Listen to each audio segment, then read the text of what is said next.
ದಕ್ಷಿಣ ಜೈನ ಕಾಶಿ ಎಂದೇ ಪ್ರಸಿದ್ಧಿ ಪಡೆದ ಶ್ರವಣಬೆಳಗೊಳದ ಶ್ರೀ ಕ್ಷೇತ್ರ ಜೈನ ಮಠಕ್ಕೆ ನೂತನ ಸಂಸದ ಶ್ರೇಯಸ್ ಎಂ ಪಾಟೀಲ್ ಆಗಮಿಸಿ ಶ್ರೀಗಳ ಆಶೀರ್ವಾದ ಪಡೆದರು. ಸಂಸದರಾಗಿ ಮೊದಲ ಬಾರಿಗೆ ಶ್ರವಣಬೆಳಗೊಳಕ್ಕೆ ಆಗಮಿಸಿದ ನೂತನ ಸಂಸದರನ್ನ ಅಭಿಮಾನಿಗಳು ಮತ್ತು ಕಾರ್ಯಕರ್ತರು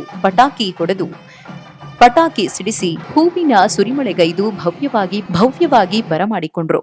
ಇನ್ನು ಮಠದ ಅಂಗಳಕ್ಕೆ ಆಗಮಿಸುತ್ತಿದ್ದಂತೆ ಮಂಗಳವಾದ್ಯಗಳೊಂದಿಗೆ ಸ್ವಾಗತಿಸಲಾಯಿತು. ಶ್ರೀಮಠದಲ್ಲಿರುವ ಕೃಷ್ಮಾಂಡಿನಿ ದೇವಿಗೆ ಪೂಜೆ ಸಲ್ಲಿಸಿದ ಸಂಸದ ಶ್ರೇಯಸ್ ಪಟೇಲ್ ಬಳಿಕ ಮಠದ ಪೀಠಾಧ್ಯಕ್ಷರನ್ನ ಭೇಟಿ ಮಾಡಿ ಕೆಲಕಾಲ ಸ್ವಾಮೀಜಿಗಳೊಂದಿಗೆ ಮಾತುಕತೆ ನಡೆಸಿದ್ರು.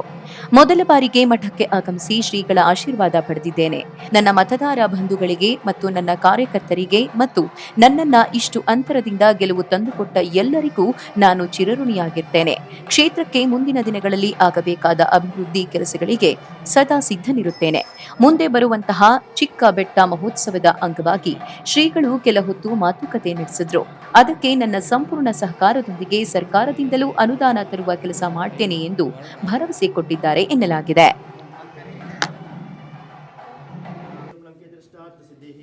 सर्वे ग्रहाः सुप्रसन्नाः फलदा भवन्तु सद्धर्मशुभलाः ऐश्वर्यदृष्टो दीर्घायुष्यमस्तु इष्टार्थसिद्धिरस्तु सन्मङ्गला